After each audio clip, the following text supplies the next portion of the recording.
My girlfriend texted, "I think we should open our relationship, but only on my side." I responded, "Sounds fair." Then I closed my wallet, my apartment, and my time for her. She learned what open really meant when she couldn't reach me for 5 days. I, 28 male, had been with Qley, 26, for 3 years. We'd been living together for the last year in my apartment. I thought things were solid until last Monday when she dropped this bomb via text while I was at work. "Babe, I've been thinking. I want to explore my sexuality and experience more before we settle down. I think we should open our relationship." I texted back, "Let's talk about this when I get home." "No, I've already decided, but just on my side. You're perfect the way you are. You don't need anyone else." I stared at my phone for a solid minute. My coworker Anton noticed my face. "You good?" I showed him the texts. He whistled low. "That's bold." When I got home, Qley was dressed up, like really dressed up. New dress I'd never seen. "So," she said, twirling, "what do you think? About the dress or the one-sided open relationship?" She giggled. "Both. I have a date tonight with this guy from my yoga class. Isn't this exciting? A date? Already?" "Well, we've been talking for a few weeks." "Weeks?" "Just as friends, but now we can explore more. You're okay with this, right? I mean, you're so secure and mature." The manipulation was off the charts. I took a deep breath. "You know what? Sounds fair." Her face lit up. "Really? OMG, you're the best. I knew you'd understand. Totally. Have fun tonight." She kissed me on the cheek and practically skipped out. The second the door closed, I got to work. First, I called my landlord, Mr. Hoffman. Explained the situation. "She's not on the lease, right?" he asked. "Nope." "Then she's your guest? You want her gone?" "Not yet, but I need you to know what's happening." Next, I went through our finances. We'd been splitting things, but I noticed something interesting. She hadn't paid her half of utilities in 2 months, or groceries in 3. I'd been on autopilot, not noticing. Her car insurance, on my policy. Her phone, on my plan. Netflix, Hulu, HBO, Spotify, all mine. I didn't cancel anything, yet. She came home at 2 a.m., humming. I pretended to be asleep. Tuesday she was glowing. Couldn't stop talking about Trevor, yoga guy, and how connected they were. "He's so spiritual, you know? He understands my need for growth." "That's great," I said, pouring my coffee. "You're not jealous?" "Why would I be?" "This was your decision. I respect it." She seemed confused but pleased. Wednesday, she asked for money. "Babe, can you Venmo me $200? I want to get my nails done for my date tonight." "Oh, I figured since you're exploring independence and new experiences, you'd want to handle your own dating expenses. But you always pay for my nails." "Right, when we were exclusive. But now you're dating other people. Doesn't seem fair for me to fund that." Her face scrunched up. "You're being petty." "How? You made a unilateral decision about our relationship. I'm just adjusting accordingly." She stomped off, paid for her own nails. Thursday was when things escalated. "Why is my Netflix not working?" she called from the living room. "Oh, I changed the password." "What? Why?" "Well, I'm reconsidering who has access to my accounts." "Your accounts? We share everything." "No, you use my accounts. There's a difference." She came storming into the kitchen. "What's your problem?" "No problem. You wanted to open things up. I'm opening things up." "That's not what I meant." "What did you mean?" "I meant I could see other people, but everything else stays the same." "So you want to date others while I pay for your life?" "You're twisting my words. I'm literally repeating them back to you." She grabbed her purse. "I'm going to Trevor's. At least he appreciates me." "Cool. Have fun." Friday, I took a personal day. Packed all her stuff, neatly, carefully, in boxes. Changed the locks. She had a key but wasn't on the lease. Totally legal.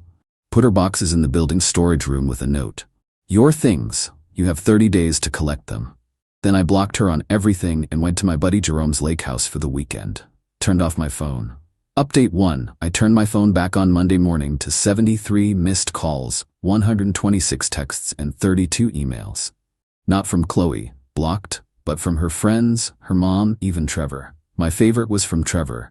"Bro, your girl is crazy. She's been at my place since Friday freaking out. Can you come get her?" I texted back. "Not my girl anymore. Your problem now, spiritual king." Qley's best friend Mariah had left 15 voicemails, each more unhinged. I listened to them for entertainment while making breakfast. "You can't just ghost her.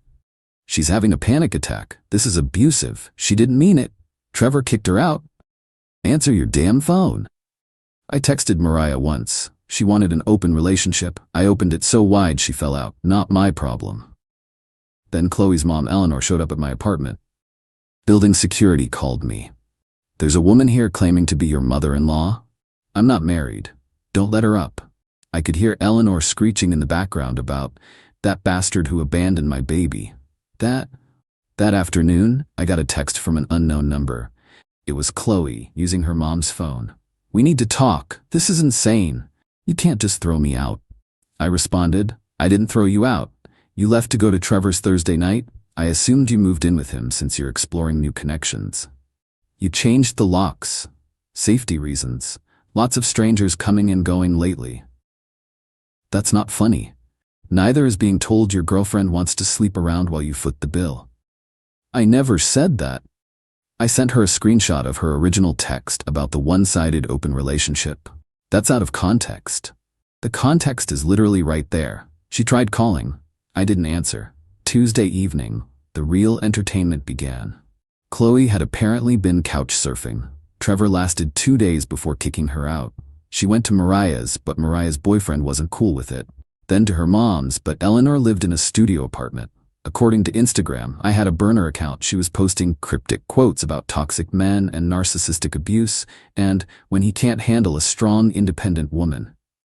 My ex-girlfriend before Qley, Amy, who I'm still friends with, sent me screenshots of Qley deeming her. Girl to girl, what's his deal? Why is he like this? Like what? Cruel, vindictive, controlling. That doesn't sound like him at all. What happened? I just asked for some space to explore myself and he evicted me. You asked for space and he gave you all of it. Sounds fair. You're just still in love with him. LMAO, no, I'm married with twins, but nice try. Amy sent me laughing emojis. Dodged a bullet there, buddy. Update 2 by Wednesday, Qley had retained a lawyer. Or tried to. Turns out lawyers cost money and Qley had exactly $74 in her account. How do I know? Because she accidentally sent me a screenshot meant for Mariah showing her bank balance while complaining about financial abuse. Her mom Eleanor called me from a different number Thursday morning. You need to take her back. No, she made a mistake. She made a choice. She's staying in my studio. I can't live like this. Maybe you should have raised her to understand consequences. How dare you? I hung up. Thursday afternoon, I get a call from my building manager. Hey, just a heads up, someone tried to break into your apartment. What? Don't worry, they didn't get in. New locks held. We have it on camera. Want to press charges? I watched the footage. It was Qley, trying her old key, then attempting to jimmy the lock with a credit card like she saw in movies. Security approached her and she ran. I decided not to press charges, but did file a police report for documentation. That evening, Trevor reached out again. Dude, I'm sorry, I didn't know she had a boyfriend. You didn't know? You met her at yoga. She talked about me. She said you were her ex, said you were controlling, and she finally got free. I sent him the timeline, her text about opening the relationship, dated Monday, her first date with him, that same night. Holy shit, she played me. Yup, she told me you were abusive, said you controlled all the money and wouldn't let her see friends.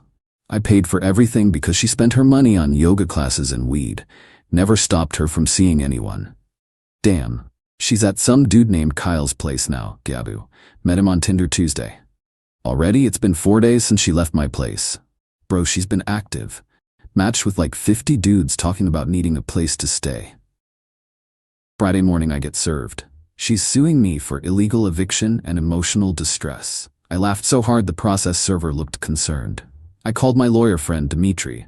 She wants $10,000 for emotional distress and 3 months of living expenses, he read, chuckling. This is adorable. She wasn't a tenant, right? Nope. Guest, not on the lease, never paid rent. Did she receive mail there? Some, but I have texts of her saying she was staying with me temporarily until she figured things out. From when? 2 months ago when she was apartment hunting but decided my place was nicer. Perfect. This will be dismissed immediately. Countersue? For what? Attempted break-in, defamation, the social media posts, and my personal favorite? Fraud. Fraud? She's been telling people you were already broken up when you weren't. That's fraud to obtain goods and services, specifically housing from Trevor and others. Do it. Update 3. Weekend was quiet. Too quiet.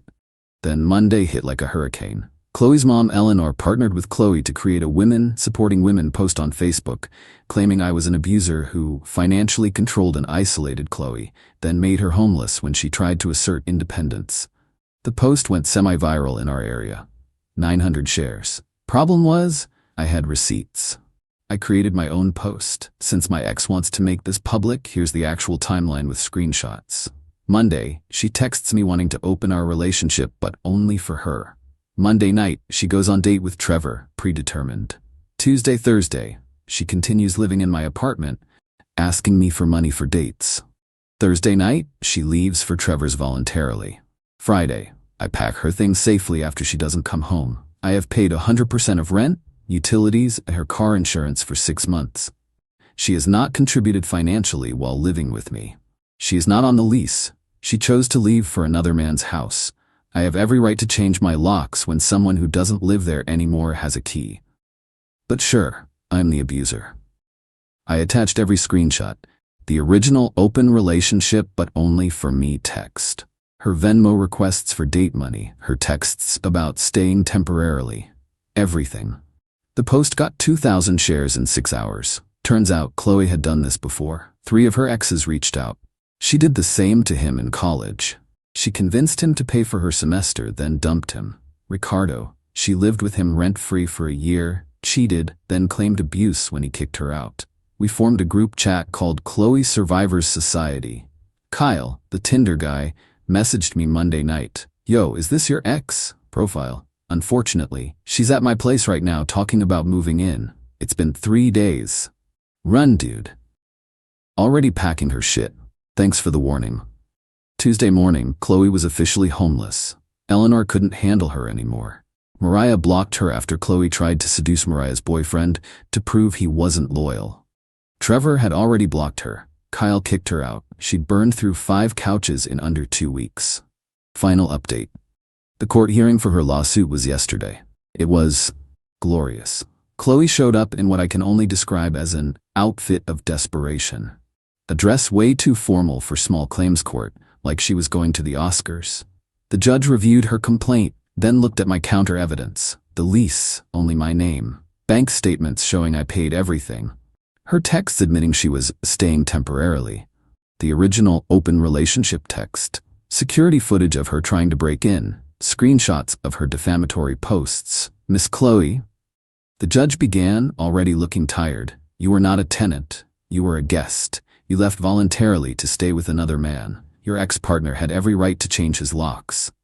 But Your Honor, I had nowhere to go. According to these texts, you went to Trevor's house, then Kyle's, then several others. You had plenty of places to go. He financially abused me. By not paying for your dates with other men? The courtroom actually laughed. Qley turned red. This is sexist. The judge, who was a woman, raised an eyebrow. How? He's using his financial privilege against me. His financial privilege of paying his own rent? More laughter. The judge dismissed her case with prejudice. She can't refile, and granted my countersuit. She owes me $500 for the attempted break-in, $1,000 for defamation, $20,500 for the 6 months of utilities insurance she never paid. She screamed, actually screamed in court. I don't have $4,000. Then I suggest you find employment, the judge said dryly. Eleanor stood up. This is unfair. He manipulated the system. The judge looked at her. Ma'am, your daughter wanted to have her cake and eat it too. She learned that actions have consequences. Case dismissed. Outside the courthouse, Qley tried one last manipulation. I loved you, she said, fake tears rolling. How could you do this to me? You did this to yourself. You wanted to open the relationship. I just opened it all the way. I didn't mean it like that. Then you should have communicated like an adult instead of announcing you were going to date others while I subsidized your life. Trevor walked by at that moment. He was there for a traffic ticket. Saw us, immediately turned around. Qley ran after him. Trevor? Baby. We could try again. He literally jogged away. Jogged. Eleanor grabbed my arm.